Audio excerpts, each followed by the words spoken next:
kon li nga xam ne moom lañ bëgg mooy nan lañ ko nar a defee parce que loolu moo ci am solo lii ma fi wax léegi nan la président Bassirou Diomaye Faye wax ne moom la ko nar a defee lim ko nar a defee mooy dafa pàccee réew mi juróom-ñetti gox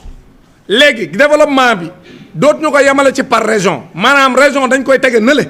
boole ay région pour ñu boole seen doole parce que les grands ensembles ñoom ñoo mën a andi koom-koom ñoo mën a andi développement maanaam lu ngeen di gën a boole seen doole di gën a am koom-koom loolu moo tax léegi dootul par région ci la ñuy teglee politique publique dañuy jël ay régions yu bari nan la diviser Sénégal dafa jël Sénégal diviser ko juróom-ñetti pàcc bu njëkk bi mooy Dakar ci juróom-ñetti benn bi mooy Dakar mu xool Dakar li nga xam ni moom mooy potentialité Dakar li nga xam ne moom la Dakar yore ci doole mu xool nan la koy yokkee pour Dakar gën a yokk doole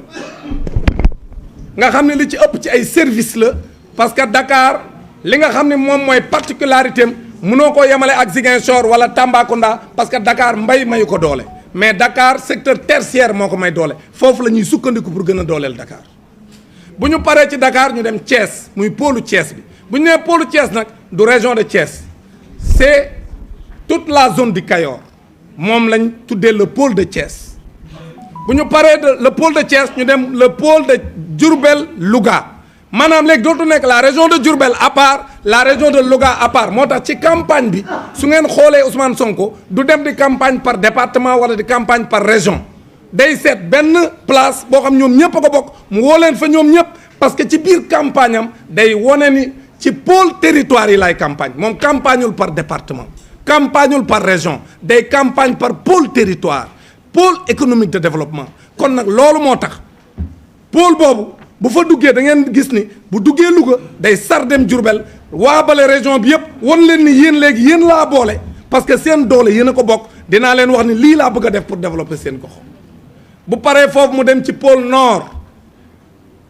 nord bee mu nekk dégg ngeen la fa nekk lam leen proposé comme programme de développement bu jógee pôle nord mu dem nord-ouest nord-est bu jógee nord-est ñu am beneen pôle boobu moom lañ tuddee le pôle centre ak le pôle sud ak le pôle sud-est lii mooy juróom-ñetti pôles yi nga xam ne moom la gouvernement bu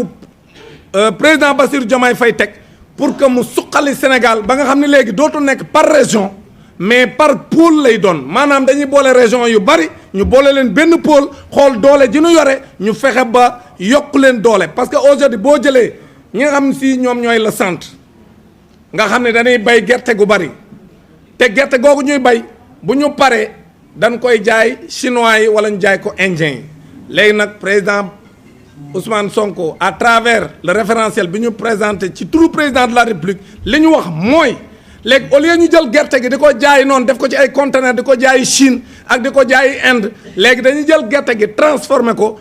xott yi ñu transformé ko lim mën a jur yëpp ñu def ci ay industries yoo xam ni dañuy mën a def tous les produits dérivés de l'arachide ba nga xam dina mën a yokk suñu économie yokk suñuy emploi ba xale yi dootuñu am am xëy bu ñu ko defee foofu def ko Ziguinchor ak la zone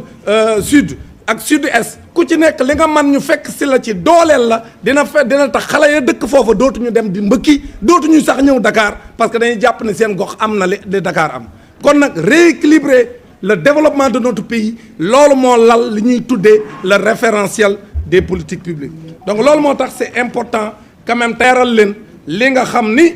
moom la ñuy waajal pour mën a suqaliwaat Sénégal tegaat réew mi ci yoon bu ko defee sénégalais yi génn ci jafe-jafe yi nu nekk maintenant